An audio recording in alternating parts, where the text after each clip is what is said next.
Running the gauntlet, Bosnian men, one carrying black market eggs valued at more than $1 each, sprint through a Serb sniper zone in Sarajevo at Easter.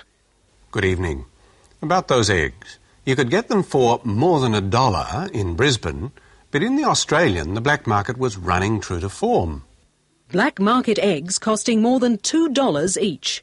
The Sydney Morning Herald cropped the photo and added its success fee. Eggs worth $2.10 each. But by the time the eggs had reached the Canberra Times, they were valued at more than $150 each. The ACT's local paper had a bit of difficulty with the exchange rate. They think it's $1 American to $100 Australian. 4 papers, 4 prices. This is their common source, an Associated Press photo and this caption. Black market eggs valued at over $1.50 US for each egg. So, the Herald got it right, the Australian nearly so, the Courier Mail got it wrong, and the Canberra Times, perhaps it was being satiric. Plans for a new atomic reactor have sparked a nuclear civil war in New South Wales. Ben Sandilands considers the arguments. That isn't exactly what Sandilands did, but that's not the point. This is 3 lines at the end of the article. Disclosure. Ben Sandilands lives in the Sutherland Shire, less than 8 kilometres from Lucas Heights. It's a bit naive, isn't it? Where does the bulletin draw the line? 10 kilometres? 25? And what exactly does such a disclosure do? Does it imply we should read the article assuming some sort of bias on the part of its author?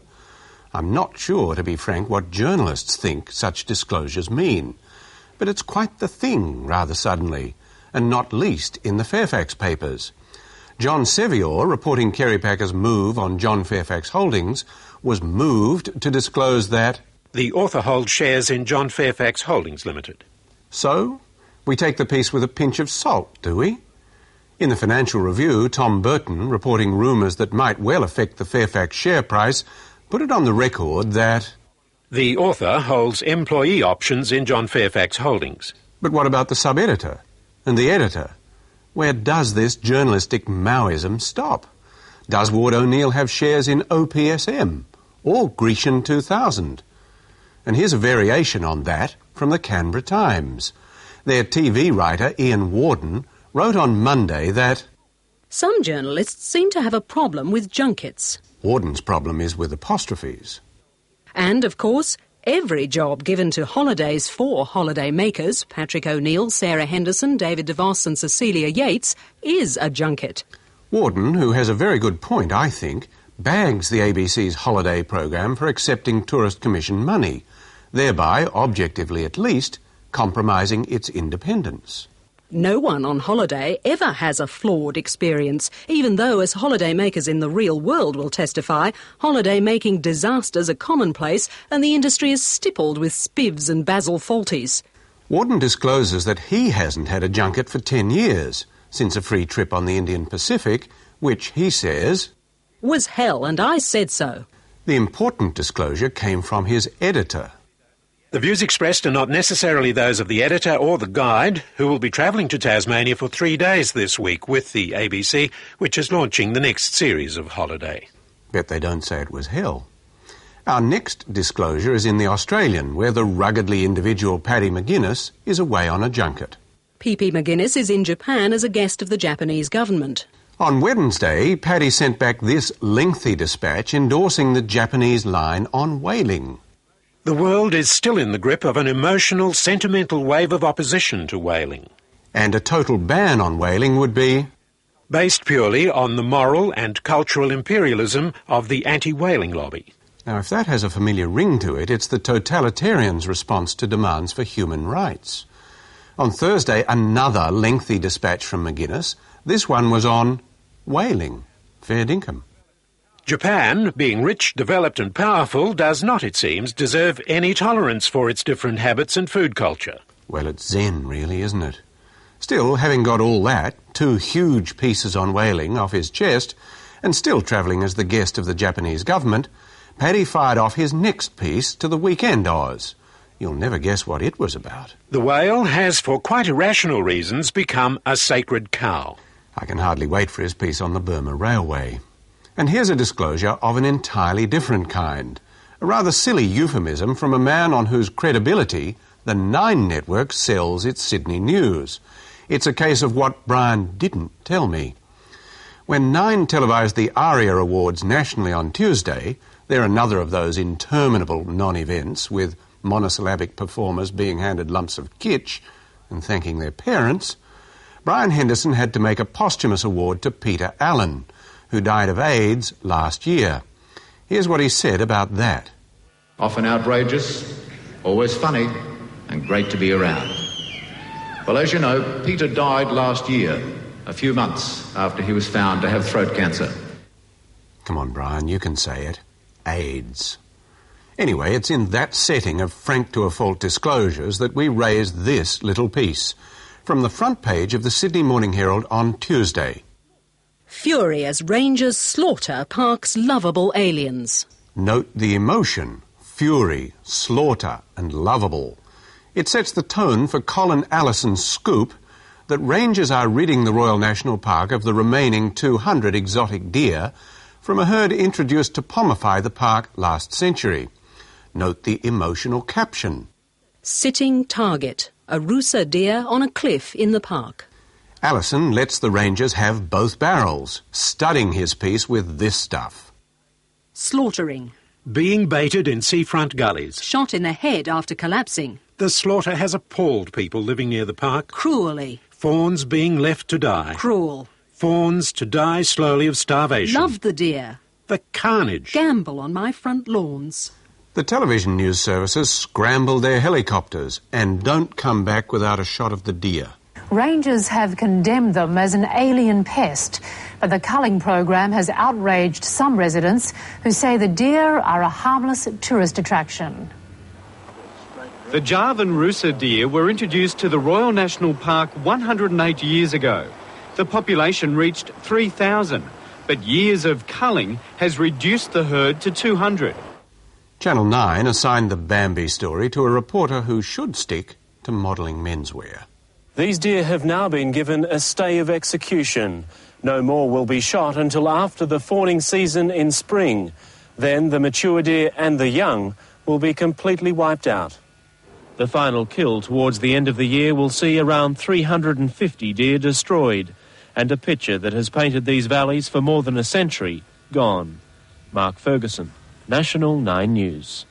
It was a natural for you-know-who.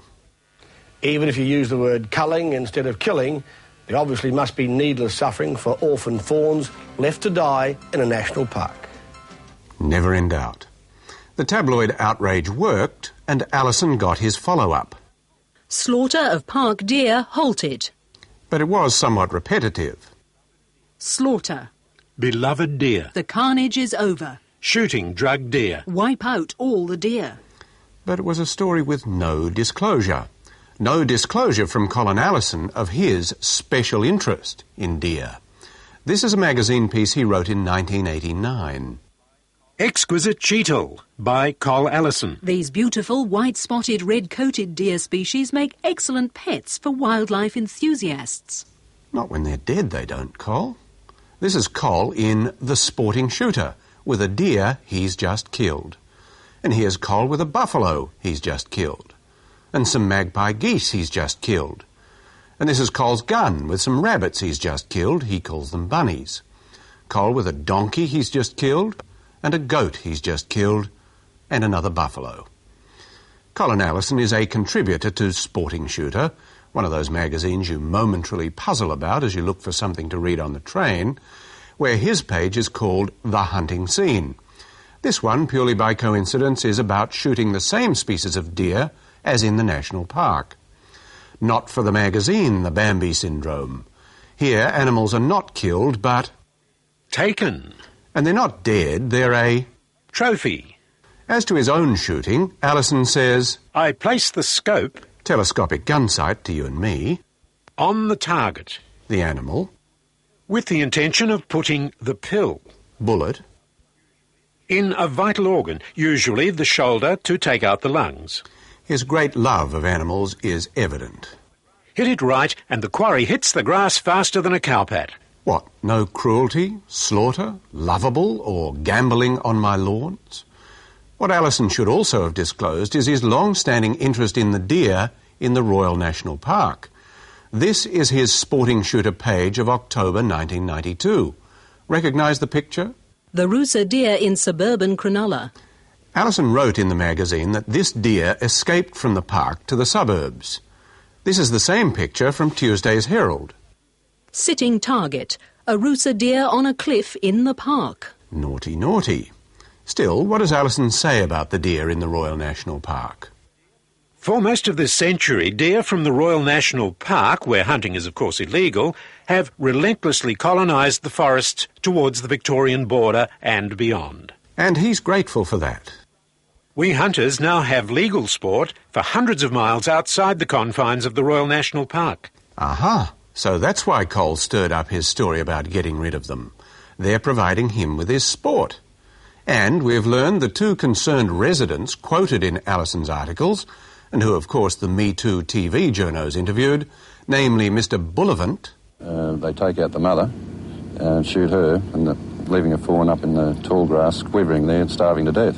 And Mr Wilkes. The deer were put here for the benefit and enjoyment of the people of New South Wales.